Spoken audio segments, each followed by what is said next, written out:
Good afternoon, ladies and gentlemen.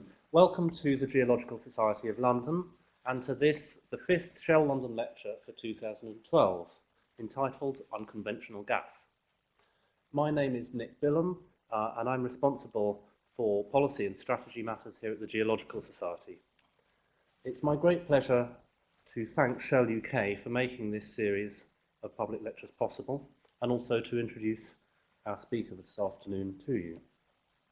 Now, in the last decade or so in North America, the application of modern technologies for drilling and for recovering hydrocarbons has resulted in a huge increase in the exploration and development of so-called unconventional gas, and more recently, light, tight oil.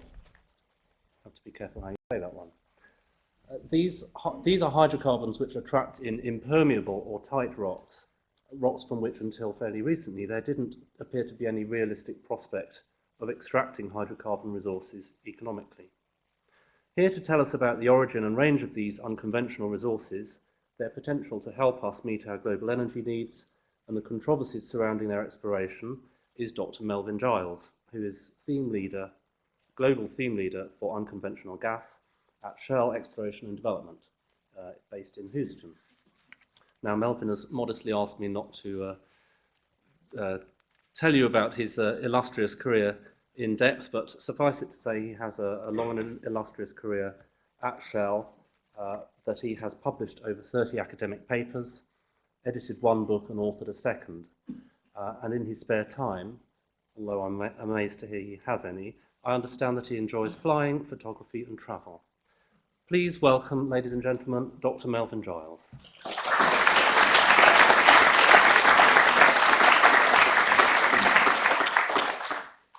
Good afternoon, and thank you all for finding time to come here and listen to me, and also thanks to the Society for the introduction and the offer to come here. I want to cover a number of things. I want to tell you a little bit about this revolution that's occurred in the States in terms of production of gas and more recently oil from tight sources. I want to tell you something about how much is out there, a bit about where it is, and I want to talk about how it forms. You can't go to the Geological Society without talking some geology.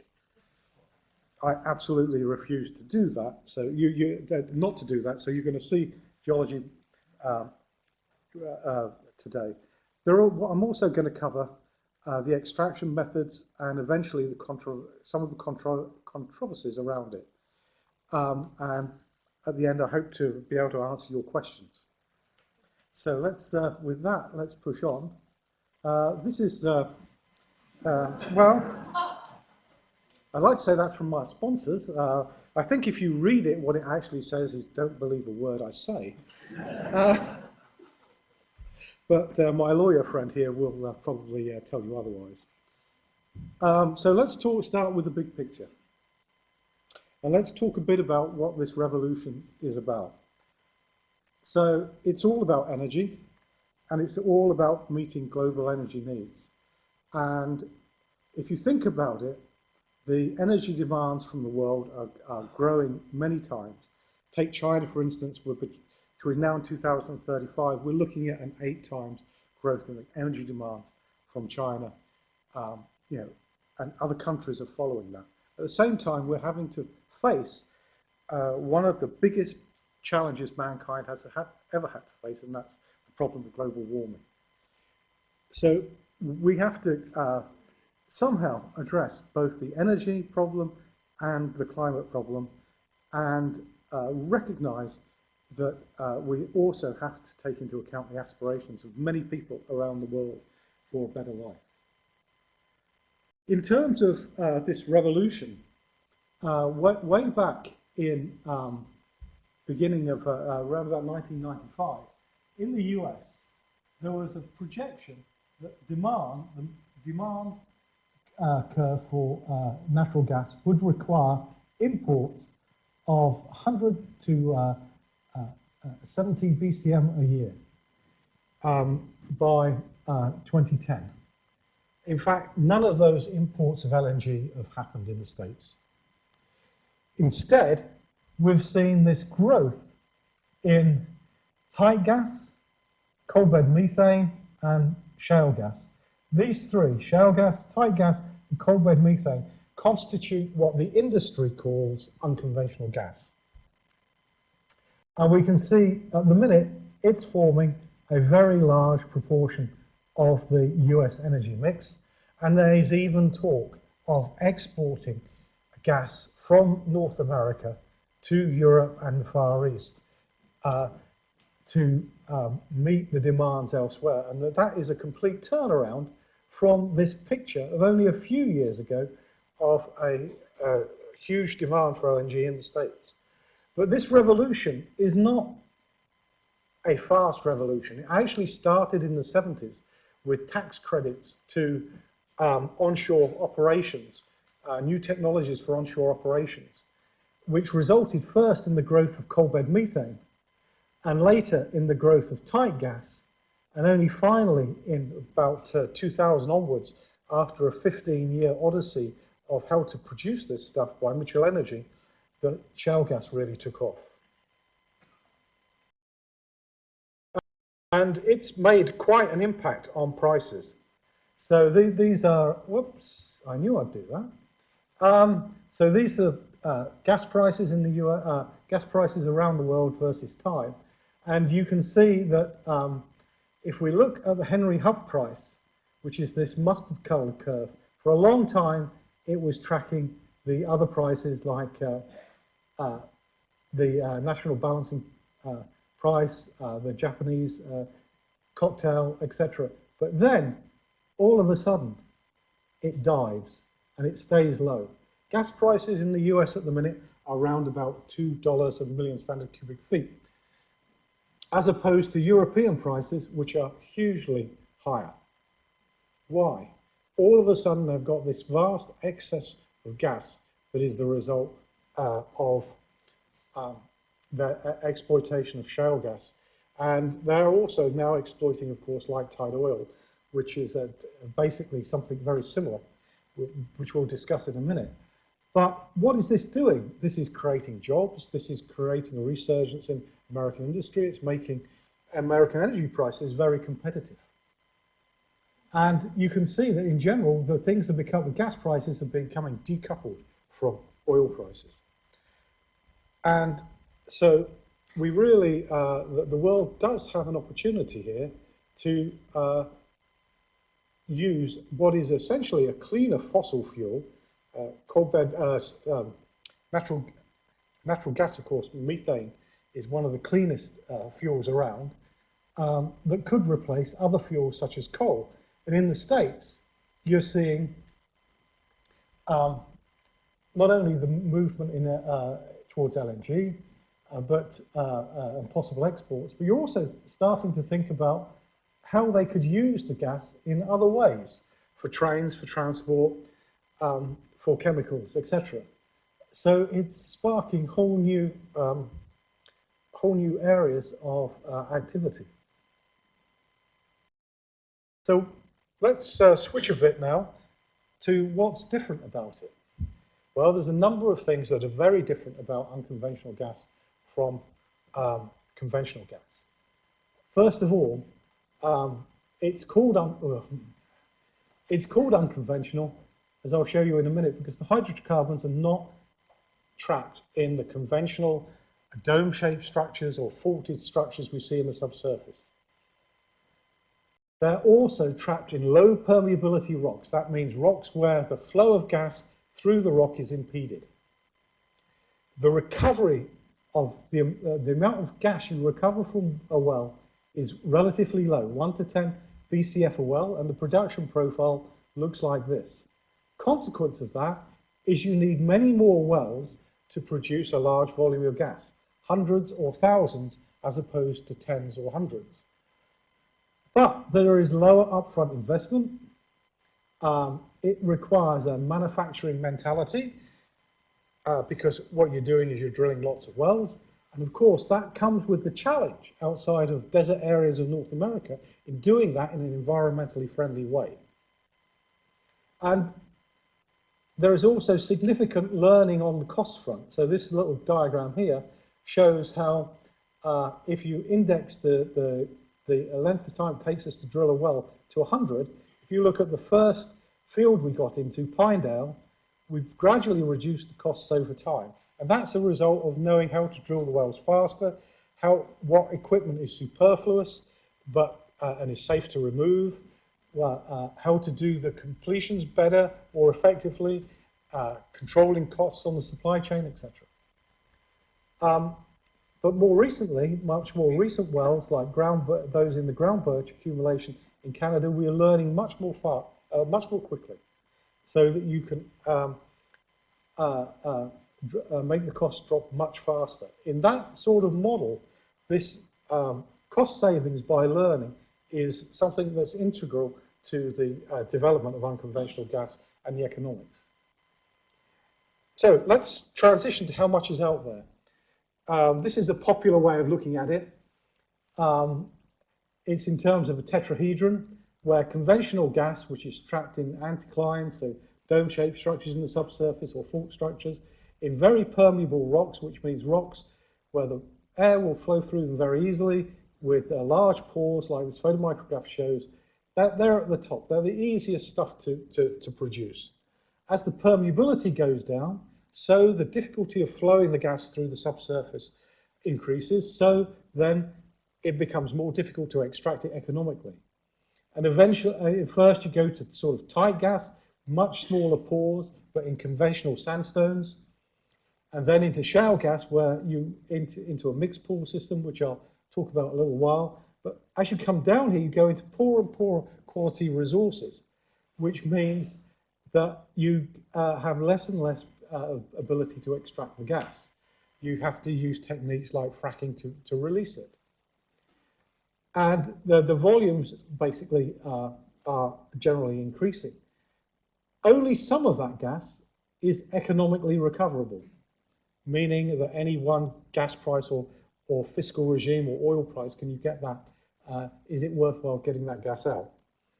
Of course, technology means that you can advance things faster and make some of this deeper stuff more economic. But in general, what is technically recoverable is not what's economically recoverable, and what is technically recoverable is not equal to the gas in the ground, which is where I'm going now. So this picture is derived from the data of Roebner, 1997. Roebner's work's been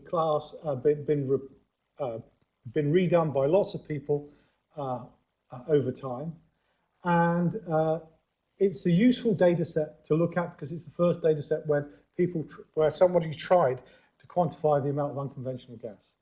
So up here is a dotted line on that gives you the technically recoverable volume of gas. So it shows you the sort of calibration of histograms. The blue is CBM, the grey is shale gas, and the red is tight gas. Now these figures are almost certainly wrong, because for one thing, North America is the only place this is being commercially exploited at the minute, so the only place where there is really good data to substantiate the volumes. Elsewhere, the volumes are speculative, but you can estimate them still from the geological conditions in the subsurface, which is what Roebner did. So you can see that there is a lot in North America, there's a lot in Russia, there's a lot in China, there is quite a bit in the Middle East and North Africa in particular. There's a lesser amounts in Europe. Why? Well, European geology is probably quite broken up. Now, as I say, there are lots of people with figures, and you can pick somebody else's figures, but in general, they show a similar pattern. Just for reference here, you can see the shell positions in these little squares, and the circles indicate where there's a lot of industry activity at the minute.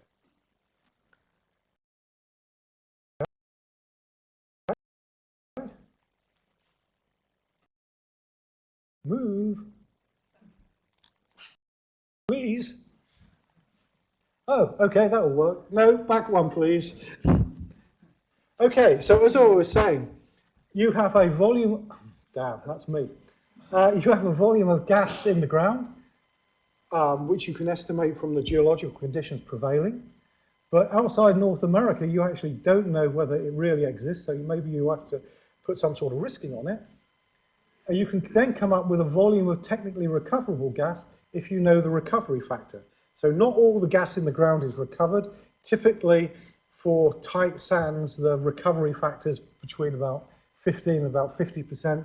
For shales, shale gas, it's around 15 to about 25. So a lot of the gas is left in the ground, but you've got a technically recoverable volume of gas.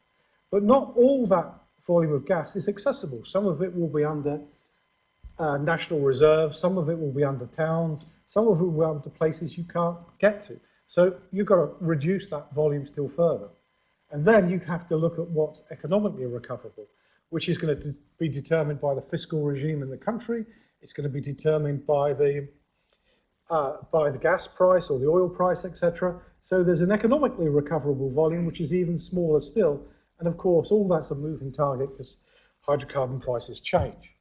So when you see large volumes of gas quoted, particularly gas in the ground quoted from this, remember that's not the whole story. What you really need to ask is what is economically recoverable. So now let's really dive into the geology. So this is where my passion lies. So what is it? So this is a cross-section through the Earth. So we're getting deeper down here, that's along the surface. And we have conventional oil and gas fields where the porosity and permeability of these rocks is relatively high. And so you get gas and oil migrating through them, and you get it stuck in dead ends like this, where you get gas trapped on oil, trapped on water, or maybe gas trapped on water. The oil and gas is generated from source rocks, which are buried deeper, and those source rocks start generating when they reach a temperature that's high enough to generate gas or high enough to generate oil, and that's what we're conventionally used to looking at. But if you look at this in terms of permeability, so the ease with which gas moves through the rocks, and porosity along here, which is the storage capacity of the rock, then conventional oil and gas deposits fall in this sort of green area up here. Tight gas deposits come down here, and shales permeability down here. But there is a big difference in how the gas and oil moves through the subsurface. As the rocks get tighter, in other words, the permeability gets lower, so the mechanism of transport through the rocks changes. So in conventional high porosity and permeability rocks, the migration of hydrocarbons is driven by buoyant forces which control the difference in density between the oil or the gas and the water. So they basically float. They float up until they find a dead end. In the case of unconventional gas, the porosity and permeability get so low that surface tension forces become important in trapping the gas. And those surface tension forces, these capillary forces, start to dominate the trapping mechanism, which basically means that instead of the gas flowing to dead ends like these anticlines and dome-shaped structures, fault structures, etc., the gas will cease to move once it's injected into the rock, because the density difference between the gas and the water isn't sufficient to overcome the surface tension forces, the capillary forces. So what happens then is, on a much bigger scale than you get in conventional oil and gas, you can get what's called basin center gas, which forms deeper in the section where the rocks are quite tight, where the porosity permeability is very low, and the gas is trapped sub-regionally by capillary forces, or even regionally. And typically this occurs in fluvial sediments, so river-type sediments with coals and things, but can occur in others as well. And it occurs where the source rocks, these things are buried below the gas, or below, in the case of light tide oil, below the oil window. So this is an example from the Piceance Basin in the States. It's not the biggest, accumulation, but it's a nice one. This is work of some ExxonMobil guys. So this is a cross-section through the basin. And I draw your attention to this area here, where basically all the rocks below that dotted line there are all gas saturated, with the exception of that water-bearing sand there, which is a continuous higher permeability zone. Why? The coals in this section and the source rock in this section have generated gas after or while these rocks became tight. The gas has been injected by pressure into these sands and trapped by capillary forces. You can see that the maturity, so the level of organic maturity of the source rocks measured by this so-called RO number, here, the top of the gas sort of corresponds to RO1, which is just about the top of the gas window. And as you get further down deeper, you get more and more generation of gas within the source rock. So instead of having a gas accumulation that occurs over a structure, you've got a gas accumulation that's filling the whole bottom part of the basin over quite a large area. And these accumulations occur, for instance, in the Western Canada Sedimentary Basin system, which is huge, but they also occur in other areas around the world, Piceance Basin being one.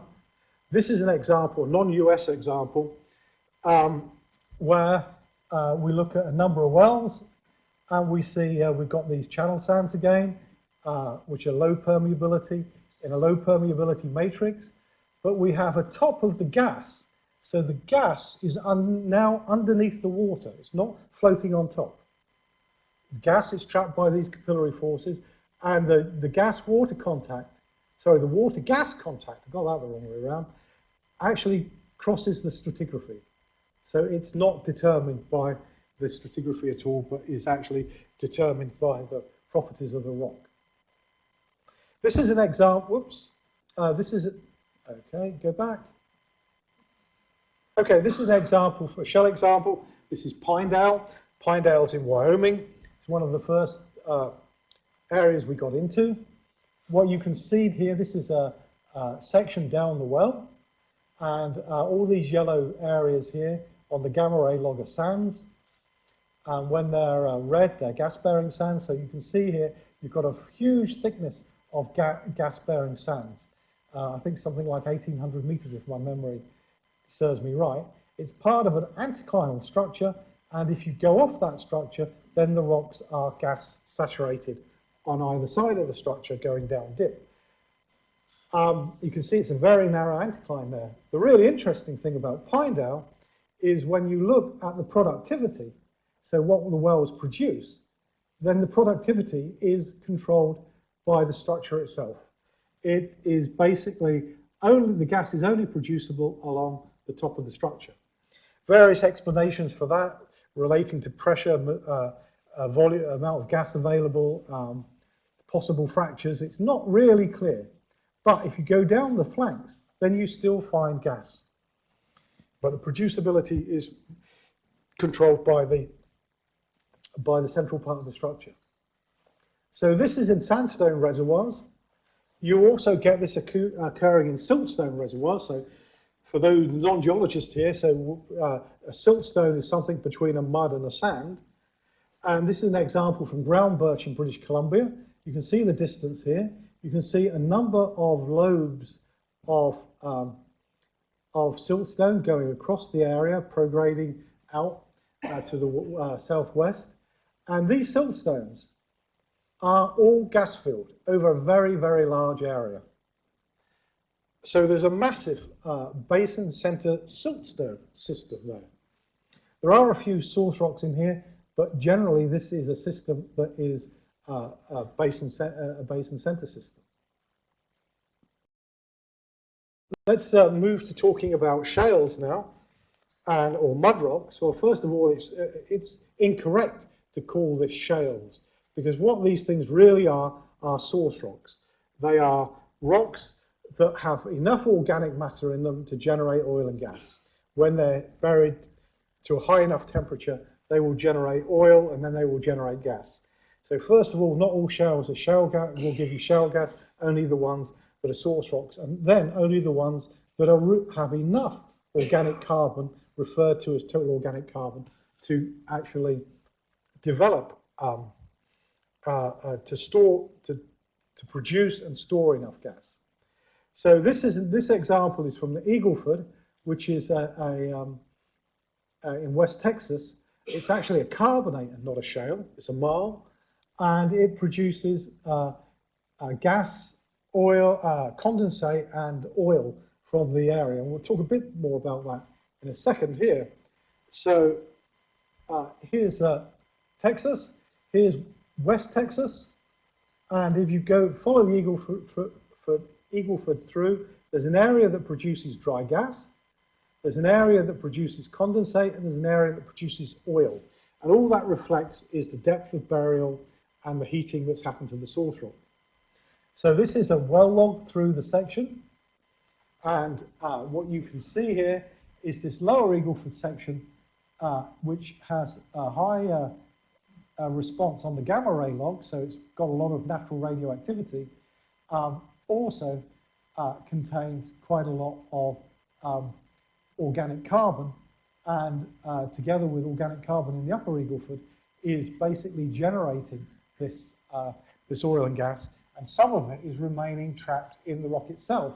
The rock, having an average porosity of around 6%, has a water saturation of about 56%. The TOC average is 2% in the upper unit, 4% in the lower unit. The porosity is a bit higher in the lower unit, but it really is a marl. And by drilling into that with the right combination of horizontal wells and fracking, you can produce gas, oil, and condensate. This is another example. This is from Haynesville in Louisiana. So this, so it's that sort of area in more detail there.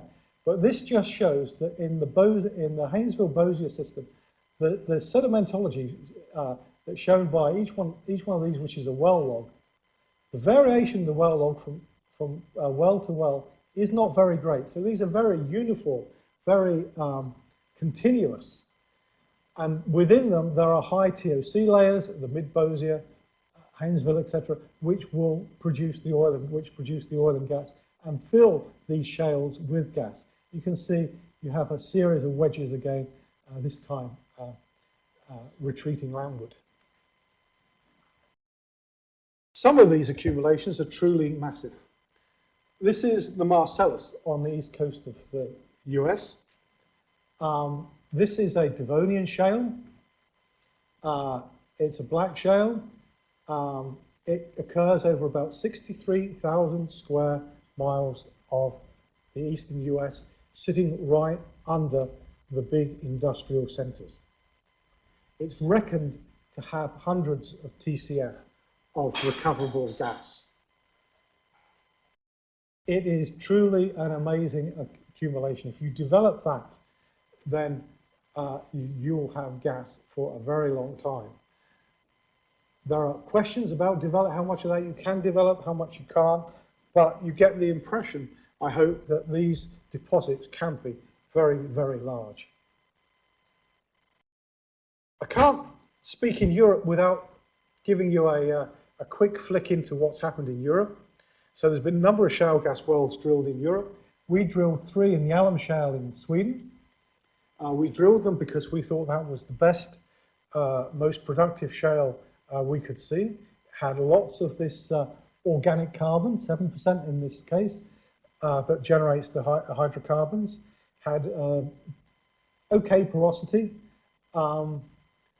It was fairly thick. You generally need quite thick accumulations to make this work. But when we drilled it, you can see the well logs here. You can see the organic carbon plot there. That's the gamma ray log. It goes high when you've got a source rock interval, so lots of organic carbon. You can see the dots there are measured samples. The line is samples that were calculated from the well. Values calculated from the well logs. But despite having drilled 3 wells in that, we did not see very much gas. The rocks were undersaturated. That comes as a surprise when you read about all these things happening in the States. You know how easy this is. This isn't as easy as it sounds, finding the right accumulations. So, how do these systems work? More geology, I'm afraid. I'll try and do it simply. So let's talk about the shale gas to start with. And I'd like to make the point that shale gas and basin center gas are actually linked in a way. So if we look at along the bottom, the organic carbon that's needed to produce the organic matter, that's the organic carbon that's used up to create the gas and oil. And we look at the maturity, which is called VRE or RO, which is a measure of how deep and how hot the rocks have got during their history.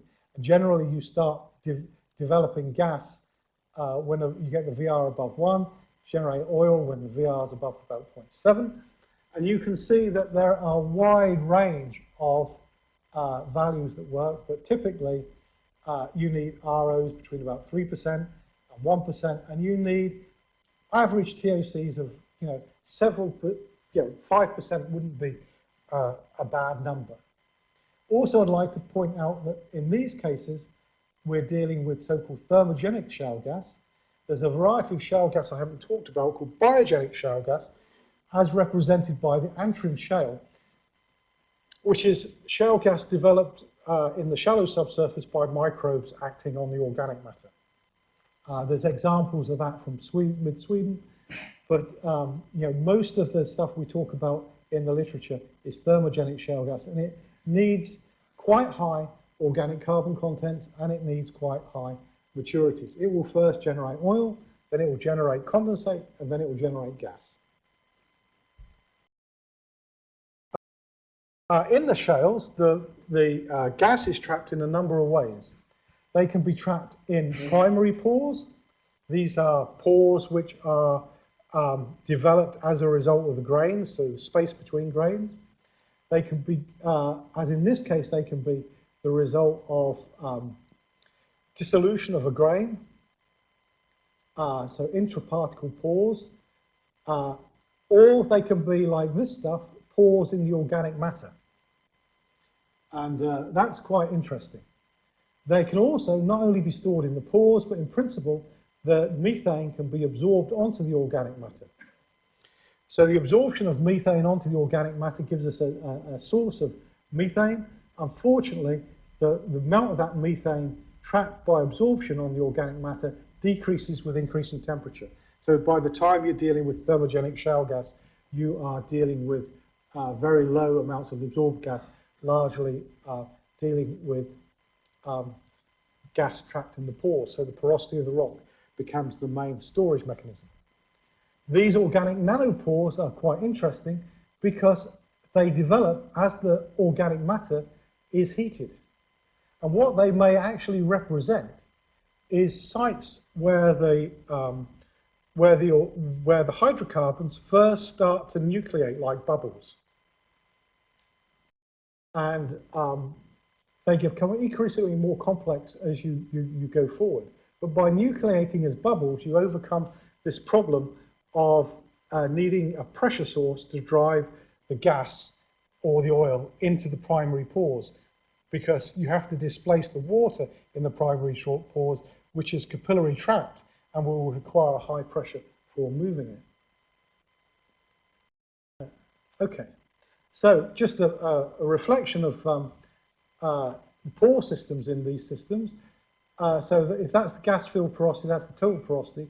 In all these systems, oil systems, tight gas systems, shale gas systems, there's some level of water-filled porosity, typically maybe 2% left in the rock. In the case of tight gas, you're dealing only with one pore system, which is the primary pore system of the rock, the gas trapped between the grains or where grains have dissolved. In shale gas, you're talking about some water-filled porosity, some primary interparticle porosity. You're talking about some proportion of the gas and oil trapped in this organic nanoporosity, and then you've got absorbed gas. CBM, coal bed methane, which I'm not going to talk very much about, is dominantly absorbed gas. So what happens So somehow we have to get the gas from these nanopores into the primary pores and eventually out into the sands. So, but the first thing is you have to create shale gas accumulation, which means you have to drive the gas and oil into the primary pore network of the shale, or the pore network of the shale other than the organic pore network, which requires a very large pressure engine. That pressure engine is controlled by the volume change when the organic matter changes from kerogen, which is the term for organic matter, into oil and gas. That volume change generates a very large pressure, which first fills the pores in the organic shale and eventually the non-inorganic portion of the shales.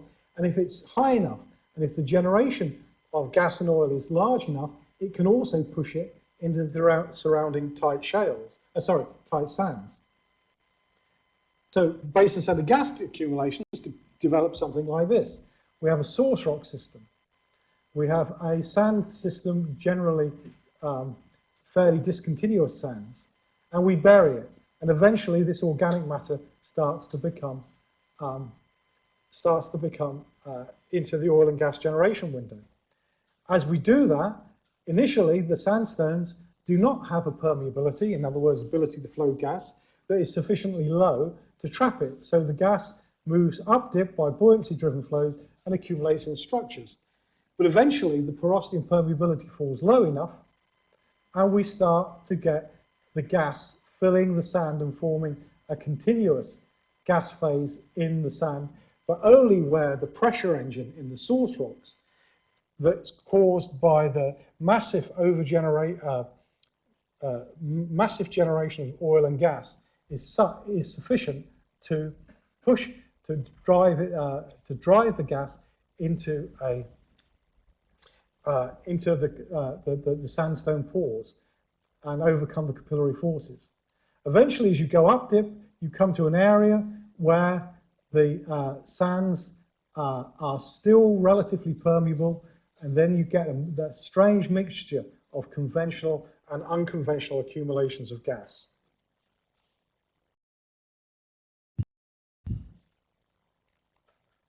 Often these systems are uplifted, which has the economic benefit of bringing them closer to the surface, so less drilling costs.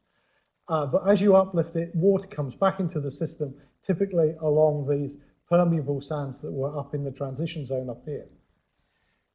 So what I want to emphasize here is the generation of hydrocarbons and the pressure generation that is needed to drive the hydrocarbons into these tight rocks. So there endeth the geology. Now I'll talk a bit about the extraction process. So, as I said before, we're talking about rocks, oil and gas trapped in low permeability rocks. Typically, if it's a shale gas accumulation, you're talking of a shale layer that's somewhere between 2.5 and 3 kilometers, or maybe 4 or 5 kilometers below the surface, with the exception of biogenic shale gas, which is obviously something much closer to the surface. Now, to reach that and extract it, you're basically going to drill a vertical well and then a horizontal well that's going to follow the source rock. The aquifers where drinking water comes from are typically in the first 500 meters. And where you're fracking is here, typically is occurring at depths of 2.5 to 3 kilometers. The size of these fracks, and I'll talk about how that's determined in a minute, is typically of the order of 100 meters. So we're fracking way below the water table.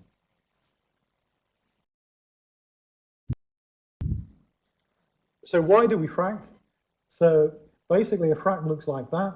We have a vertical zone where we create it by pumping down fluid, usually water, until we get a pressure at which will crack the rock. At that point, we also pump down some stuff called proppant, which is usually sand. By doing so, we increase the area of the well bore that is accessible to the gas, and by doing so, we increase the flow of gas into the well bore. If the well bore was not fractured, if there were not fractures around the well bore, then the flow of gas would be generally non-economic. We can monitor where those fractures go. There's a whole series of techniques. One is distributed temperature systems down the well. The most common technique is microseismic, where basically you listen to the rock breaking. You are creating fractures in the subsurface by breaking that rock, and when you break it, it squeals. With microphones down another monitor well or elsewhere on the surface, you can identify the point at which those fracks are occurring and how far they're going. And that is one of the key technologies used to see these fracks are typically, say, 100 meters away around the well bore. I think the other advantage of this is it's relatively easy, non-invasive. I would also like to make the point that the distance microseismic tells you the fracks have propagated is typically half the length of the hydraulic conductivity of the fracture, which you can measure from reservoir engineering methods. So the active part of the fracture network is much smaller than that reported generally in microseismic techniques. To protect the aquifer, we generally will cement off the upper layer. Modern methods of drilling through aquifers use things like air drilling so that the aquifers don't become polluted even with drilling fluid. But basically, there are up here you have layers of steel and cement that protect that aquifer from anything coming up and down the well bore, which is really quite a good thing. It protects the aquifers from drilling fluids, also from fluids used in fracking. These operations, fracking, typically take days or weeks on the site. They're not there for years. And after you've got the well on production, you monitor the well for how much gas is it produced. And before you put the well into production, going the wrong way again. I think I'm going to give up. Okay, you monitor the well before you put it onto production to make sure the integrity of the casing is good, so you're not getting gas leakage up the casing. So this shows you basically is a repeat of what we saw before, with the addition that this is what a frac site looks like in the deserts of North America. That's a frac pond to collect the water to be used in fracking. By the way, you don't need to use fresh water. Other forms of water can be used. It's a question of getting the pH of the water correct to do the job you want. You could use saline water. There are even now non-hydrous fracking techniques like liquid propane gel. These are the sort of energy units you need to create the frac. In this case, 15,000 horsepower. Each frac requires between about 1 and about 5 million gallons of water, which is much less than you may imagine. It's, for instance, much less than you use on a US golf course during the course of a year. The frac fluids, now frac fluids themselves come in a huge number of varieties. And some of the ones used in the past are certainly exotic. People, for instance, have fracked in the past with carbonate rocks using acids, etc. But for this type of operation, so-called slick water fracks are the most commonly used method. That consists of a fluid which is 99.51% water. It has some sand added, and it has some chemicals. Largely, these chemicals are fairly green. They are, the industry is pushing more and more to use biodegradable chemicals, chemicals which do not harm the environment in any way. Now, anything can kill you in a big enough quantity, but remember, this has been diluted one hell of a lot. We're dealing with fairly benign fluids, but I think the public has every right to be concerned about what these fluids are and to demand disclosure of them. And Shell supports disclosure of this information, and wherever we are legally allowed to do so. This is a typical frac in the Haynesville, so that in Louisiana. So this is a section through the earth again. That's the well bore. It's doing some interesting gymnastics there, and eventually goes to 4,600 foot lateral. Into that lateral, you're typically putting about 17 frac stages. So you're creating 17 separate fracs along the length of it. Typical job, about 7 million pounds of sand, about 200,000 barrels of fluid. That's the energy required to generate the horsepower to create the frac. This is the production profile that comes out. It's also rather interesting because, in common with all unconventional gas wells, you get a lot of gas at the start and then it declines. And generally it halves its total gas production halves within the first 5 years. Depends on the shape of the decline curve, but it basically produces a lot of gas to start with, and then it will hiss away for about 30 years. And you will, because of the low productivity, you will need to connect up large numbers of these wells to produce large volumes of gas. Now, this technology comes with a lot of public concern, and public has every right to be concerned. If I look at what's in the literature, I frankly, if I didn't know, I would be concerned as well, and I am concerned. You see pictures like this. You hear about problems with water management, you hear about pollution, problems with aesthetics, etc. The question really becomes, what is the story behind all this? So people say chemicals are not disclosed, chemicals used in fracking are not disclosed. Well, that's not true. We support disclosure. We are disclosing chemicals, and a lot of the rest of the industry is too in North America. The overall footprint of this technology has changed. If we go back to this picture, that looks awful, but that was a development, a first generation development in the western US desert with a population density of less than 5 per square mile. So that doesn't make it correct, but it maybe explains it. And you would never today go for a development like that. What's happened in the meantime is we've gone from single wells, we've gone to multi-well pads. You can now put anything up to 36 wells on a pad. The size of the pad is typically, while it's being developed, so while you're drilling these 36 wells, it's of the order of 100 by 200 meters. After it's drilled, at least 60% of it is recoverable.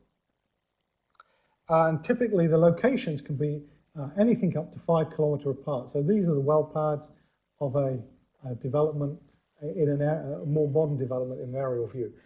So shale gas and unconventional gas can be developed in Europe without huge impacts on the environment.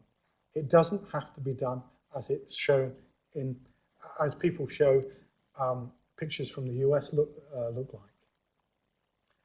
Water usage is another one. We say we use an awful lot of water usage. Well, this is a comparison. This is power generation, typical industrial use, typical public water systems, typical, well, I don't know what quite other is, mining, and this is Marcellus shale gas.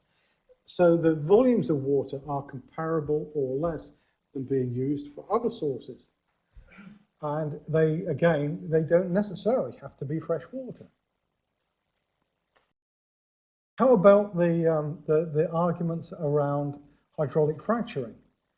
Well, there's some results of an MIT study. How do I put this? There are lots of allegations in the States of pollution.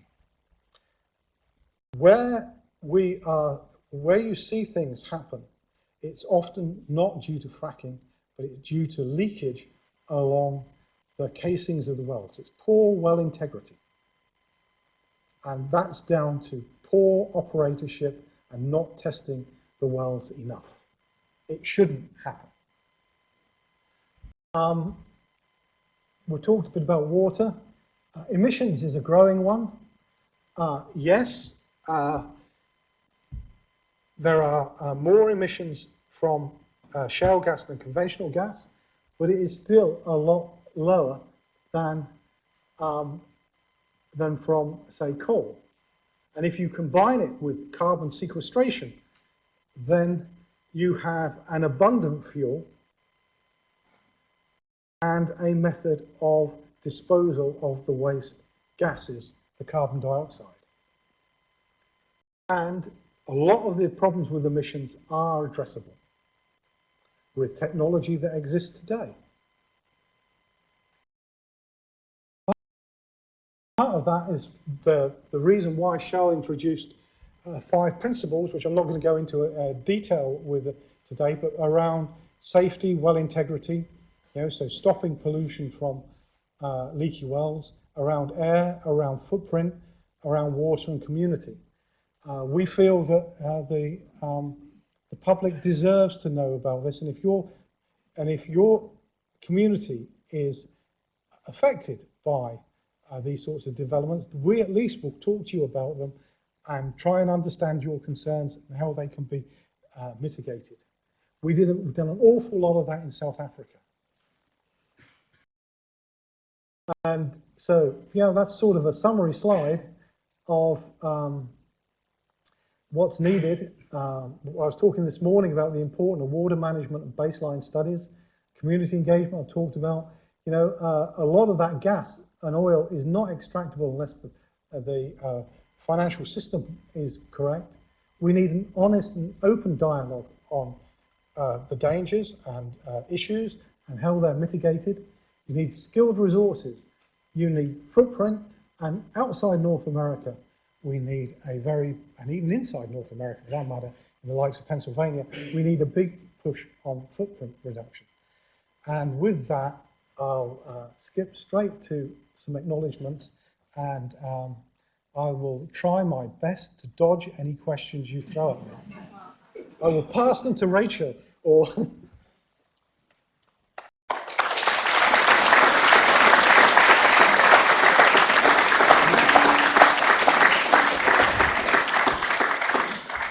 Well, thank you very much, Melvin. That was a fantastic introduction, I think, to some of the geology behind this issue, which we've been hearing so much about in recent months and years.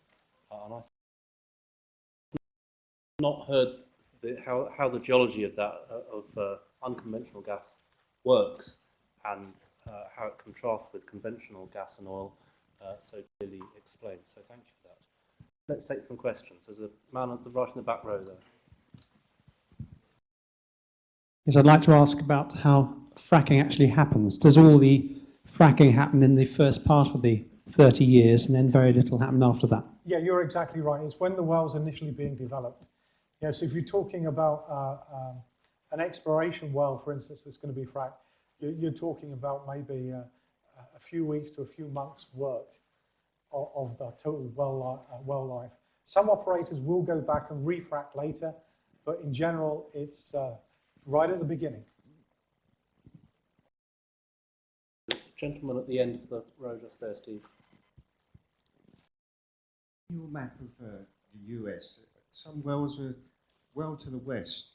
Is there any evidence that the fracking has had any earthquakes? Sorry, on? Fracking in the west of America. Yeah. Has that precipitated? That's interesting and very topical question. So I said you can use microseismic to monitor what's happened. If you use microseismic to monitor the breaking of the rocks in the subsurface, you find that earthquakes, that's the wrong word. We shouldn't use, okay, so let me divert for a second into the Richter scale. So everyone knows earthquakes are measured by the Richter scale. Yeah, maybe we shouldn't be calling things earthquakes that create no damage, but it runs from about -n to up to about 10. And each division is 10 times more powerful than the division before. So if you listen to the microseismic and the rocks breaking in the subsurface, most seismic events related to fracking are in the range 0 to about -2. Now, it's not fair to really compare Richter scales with ground motion, but for the benefit of today, I will try. And you know, you need something above a Richter scale too, for a few sensitive people in an ideal situation to feel it. Before you get any damage in a poor area, poorly constructed area, you would have to be up Richter scale 4 or 5, I think. So having said that, the maximum earthquake, I think the Blackpool event was 2.3. I think there have been some geothermal events that have been higher, particularly in Switzerland, where they, what you're referring to, the big events, and even then they're not necessarily on damage scale, are the water injection wells. So an example of that is the Rocky Mountain Arsenal in Colorado, where the US government was using a disposal well. In that case, you're pumping lots of fluid into the subsurface. And if you're pumping it into a low permeability rock rather than high permeability rock, you have the danger that you will push up the pressures in the subsurface, and that pressure may reactivate a fault. So please separate very clearly water injection from microseismic. That doesn't mean to say you haven't got to be careful, because any operator worth his salt will start with a view that you should not be disturbing the public. All these should occur at a much lower magnitude, and you should ensure that your operations do not do that.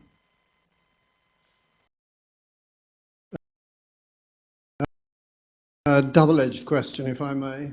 First of all, I'm not a geologist, I'm a physicist. So could you say something about the sort of pressures that are involved in fracking? Off the top of my head, no, because it varies depending on the depth that you are within the earth. So the deeper you go, the higher the weight of rocks above, which means you need a higher stress to overcome it. You know, typical I showed you there was a Barnett shale frac which needed 15,000 horsepower, pump water to basically break that rock. But it varies depending on the depth of the horizon. So would you accept hefty as an answer to that? Pretty big pressures. Oh, yeah, I think they're fairly large. Yeah. What I did want to ask you about is the question of returning CO2 to the rock. You'll forgive me for saying so. I think you're a little glib about saying the technology already exists. That's perhaps only on a small scale. Is it true that you could use return CO2 as a driver for raising the pressure and the permeability of the rocks? So some fracturing is actually done with inert gases and CO2 today. They tend to be sort of, let's call them boutique fracs. They tend not to be huge. They tend to be done for specific purposes. One of the problems that's often found is they don't give as good a permeability as the water fracs. On the other hand, if you look at what a company called GasFrac do in Canada, which is a gel propane frac, which comes with a whole different range of issues. They claim that using that gives you much better results than water.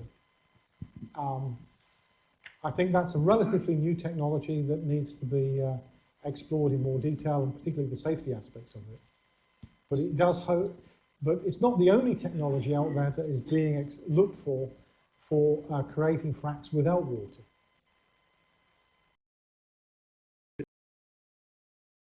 Just wait for the microphone, thanks.